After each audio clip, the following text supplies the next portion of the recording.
சற்றுமுன் வெளியான செய்தி. சென்னை உட்பட பல மாவட்டங்களில் இன்று மிக கனமழைக்கு வாய்ப்பு. 55 கிலோமீட்டர் வேகத்தில் சூறாவளி காற்றுடன் கூடிய கனமழை எச்சரிக்கை வானிலை ஆய்வு மையம் விடுத்துள்ளது. மேலும் பள்ளி கல்லூரிகளுக்கு விடுமுறை விடப்பட்டுள்ளது.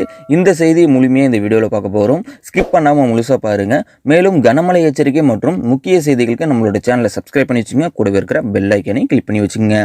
ஓகே, வாங்க தற்போது வீடியோக்குள்ளே போகலாம். தமிழகத்தில் வடகிழக்கு பருவமழை தீவிரமடைந்த நிலையில் இன்று பல மாவட்டங்களில் கனமழை பெய்ய வாய்ப்புள்ளதாக சென்னை வானிலை ஆய்வு மையம் அறிவித்துள்ளது.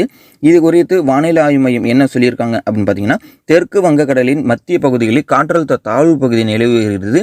இந்த அடுத்த 2 நாட்களுக்கு பார்த்தீங்கன்னா காற்றழுத்த தாழ்வு பகுதி மேலும் வலுப்பெற்று மேற்கு வடமேற்கு திசையில் நகர்ந்து தமிழக கடலோர பகுதியை நோக்கி நகரக்கூடும். இதன் காரணமாக வட கடலோர தமிழகத்தில் அநேக இடங்களிலும் புதுவை மற்றும் காரைக்கால் பகுதியில் இடி மின்னலுடன் கூடிய லேசான முதல் மிதமான மழை பெய்யக்கூடும்.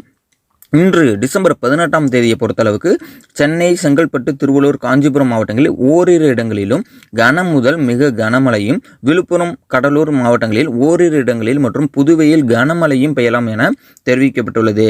நாளைய பொறுத்தளவுக்கு டிசம்பர் 19ஆம் தேதி தமிழகத்தில் ஒரு சில இடங்களில் மற்றும் புதுவை, காரைக்கால் பகுதியில் இடி மின்னலுடன் கூடிய லேசான முதல் மிதமான மழை பெய்யக்கூடும் என்றும், சென்னை மற்றும் செங்கல்பட்டு, திருவள்ளூர் மற்றும் காஞ்சிபுரம் ஆகிய மாவட்டங்களில் ஓரிரு இடங்களில் கனமழை பெய்யலாம் என தெரிவிக்கப்பட்டுள்ளது.